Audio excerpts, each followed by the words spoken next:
Hey guys, this is Hell Hades. This is another Raid Shadow Legends video. Guys, we're into the celebration events. Literally second anniversary for Raid Shadow Legends.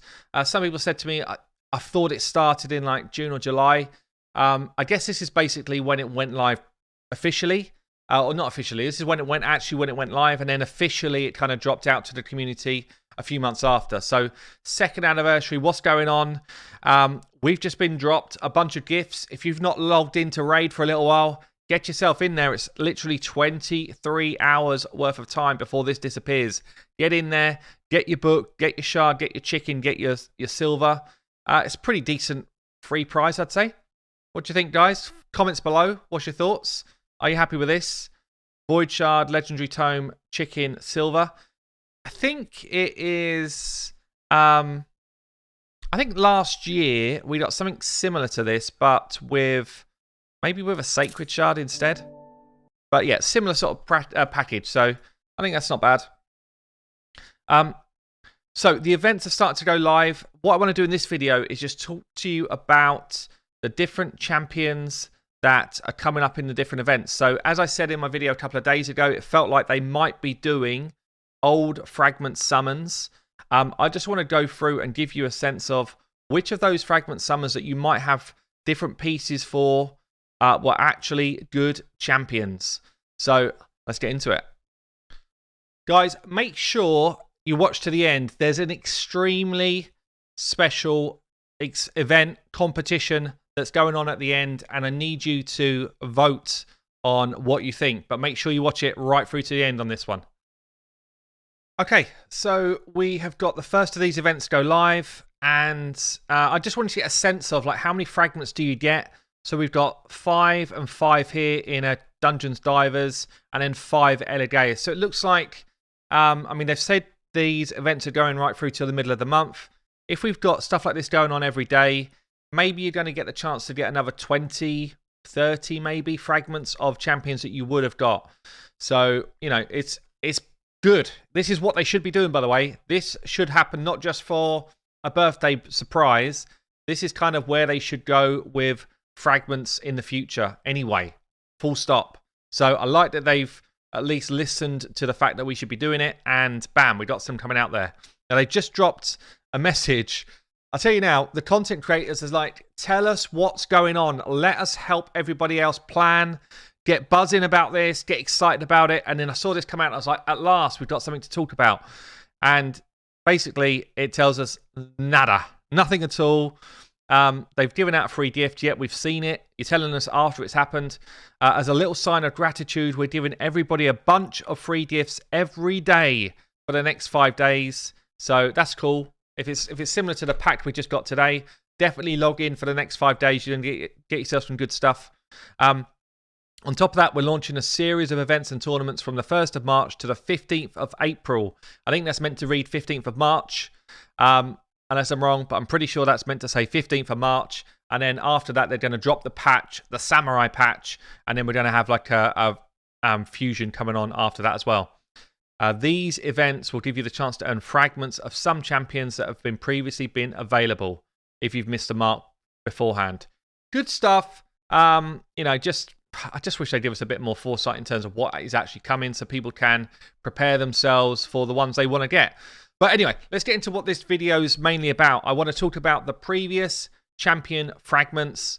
If you are close, if you're on the cusp, you know, you've got 70, you've got 80, whatever, of some of these fragments, which events should you focus your time on? Which of these champions are actually cool? So we're going to start with the worst. Worst to the best. And the worst is the first, and it's probably not going to be available anyway because he was kind of like a freebie fragment collector. Pretty much it was just a case of be there, you know, have at least one nose, have at least 2 fingers, and you can get this guy. It was super easy. So Hoarding, what's he all about? Basically, he's an arena specialist, a bit like a relic keeper. He's got a reset ability if he kills someone, so gets an extra turn if he kills someone with his A1. You can load him up with damage and you can explode him in the arena and he will kill a bunch of people, but quite honestly, mid-tier to low-tier arena champion and not so good anywhere else.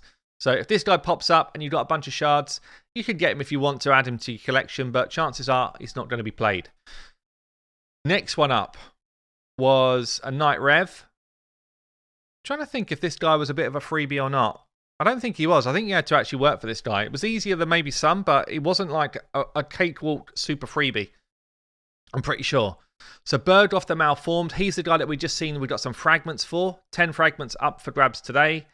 High HP, good defense, not bad base speed. He's got this kind of healing passive. So when he's attacked, allies heal for 20% of the damage that he takes. It's kind of like living on a knife edge, this guy, because if you really want him to take a lot of damage to be a healer, you've got to load his HP up and drop his defense down. So he's going to be taking big hits. But if he's taking big hits and his defense is low, chances are if you start working your way through to harder content, he's just going to get killed. But, I mean, for somewhere like Faction Wars, this guy's actually kind of cool, you know, as a kind of passive healer. But as I say, you've got to kind of work out how you're going to build him to make that actually work. It brings continuous heals here as well. And he's got an AoE chance to provoke, which is actually kind of nice. So if you're struggling for Faction Wars, this guy can come in, slot in, and be a bit of crowd control, a bit of healing.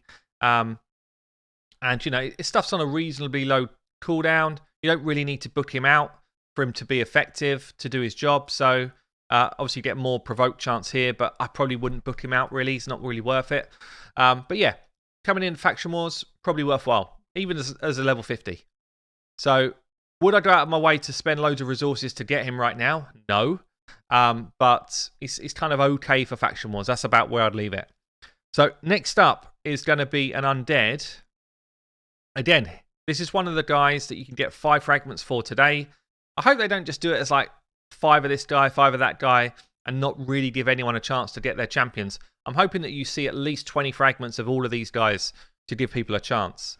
So Eligeus, I mean, a lot of people were like, this guy can really do something for Doom Tower. This guy's really good for Faction Wars. He's okay. He's okay for those things. Very high base stats. Great speed, good defense, great HP. All of that I love. Block cooldown skills A1. It's kind of cool, but it's only for 1 turn, and the chance is not that high. The chance increases as he loses health, so you can get it relatively high. And for Faction Wars, this is a good skill, and for somewhere like Doom Tower, this is a good skill. It's got attacks one enemy, puts their skills on cooldown. This is good. That's a nice move. If there's more than one of the same enemy, it puts all of their skills on cooldown.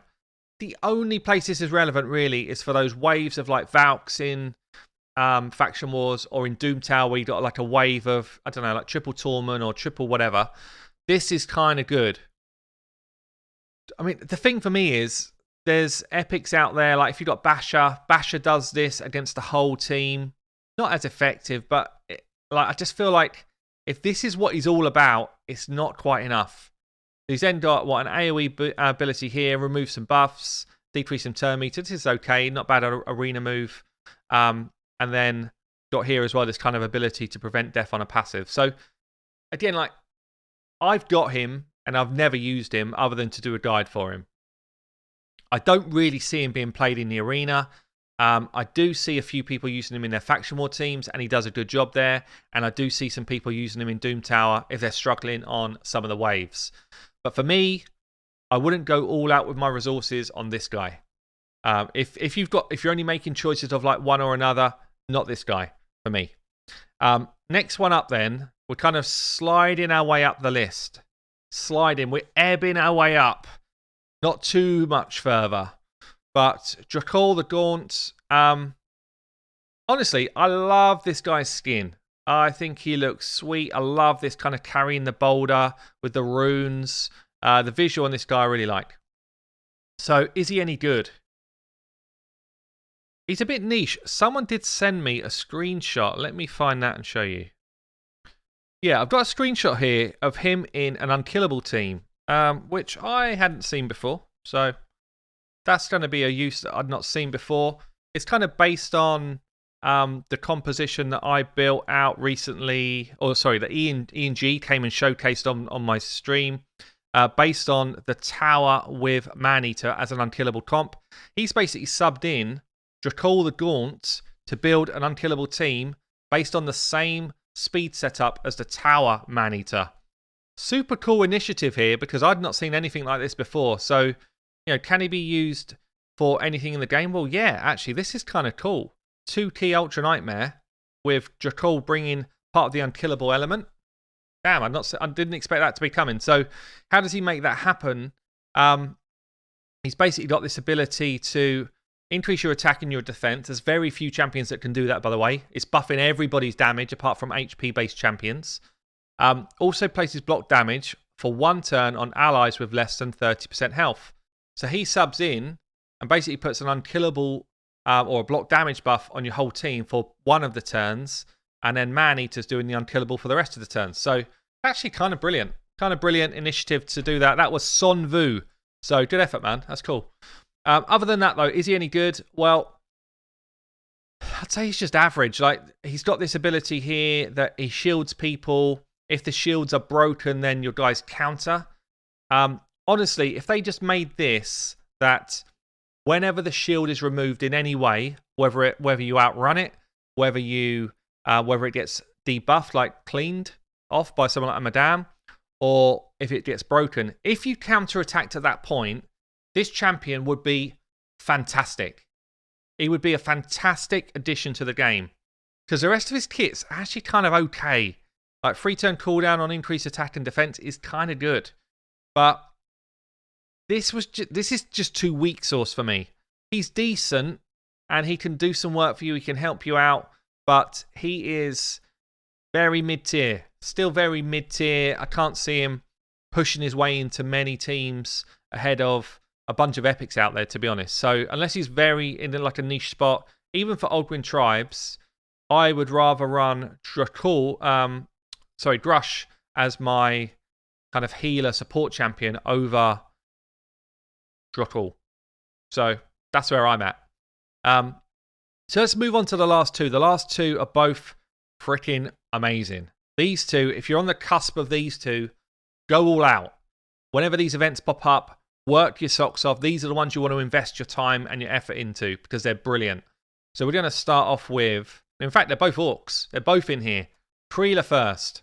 You could switch these either way around. They're both amazing champions. Creeler, absolutely amazing champion. The only downside is you kind of need to book this A2. Otherwise, you've got an 80% chance, 20% chance of you not doing an ally attack, which is a bit annoying.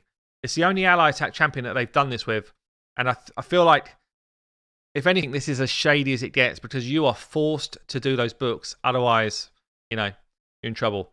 But, if you do book her, and she is worth booking, she's brilliant. You don't really need any books in this A1. A1's a luxury. A2 and A3 are really valuable books. But she brings ally attack. She brings increase crit rates and attack. Then she attacks as well. The cool thing, all of these abilities, she attacks. And she does damage. She really hits hard. She's brilliant in Clan Boss. She's brilliant for Faction Wars. She's great kind of really anywhere in the game. But I see her most in Clan Boss really pushing your damage numbers up. She hits hard herself, and she brings that ally attack for more damage.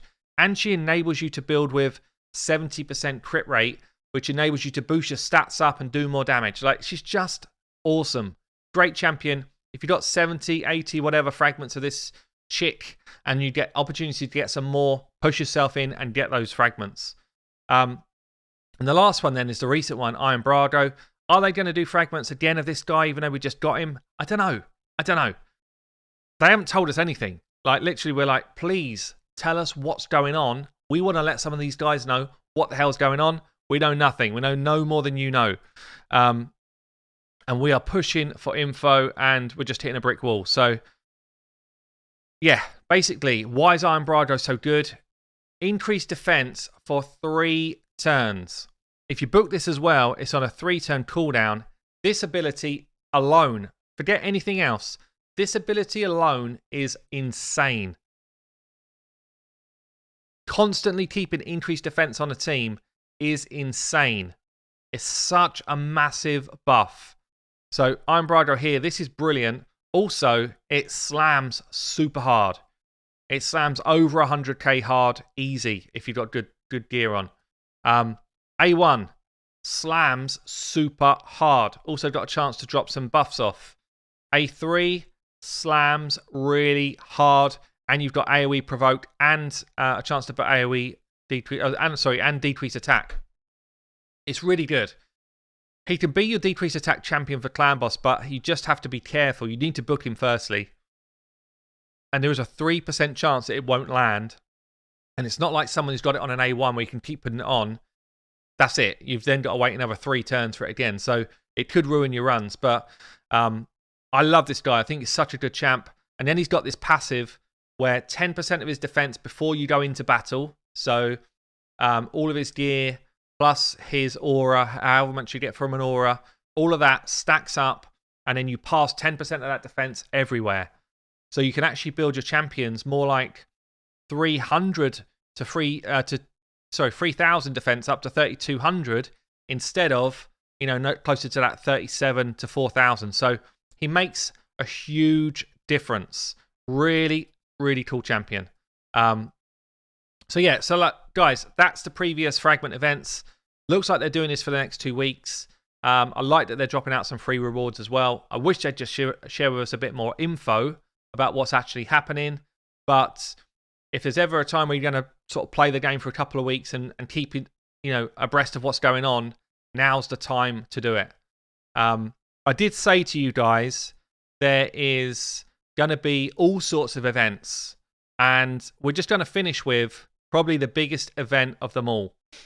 So I said there would be a wet t-shirt competition. And here it is. I want you to comment below who's your winner. So first up, we've got the Fat Man sporting the ASDD Hell Hades shirt. Second up, we've got ourselves a bit of Luria, looking pretty sleek. We've also got ourselves a Morley, looking fierce. We've got ourselves Scrapper, covering himself up for a change. And we've got ourselves a War Maiden. So I need you to vote below. Let's see what they look like with the wet t-shirts on. The Fat Man, looking pretty similar, to be honest. We've got ourselves a Luria, looking pretty hot. We've got a Morley, not really bearing all. We've got Scrapper, bringing it big. And we've got ourselves a War Maiden. Comment below who's the winner of the wet t-shirt competition. Enjoy the Fragment events and stuff, guys. I've been Hell Hades. I'll catch you later.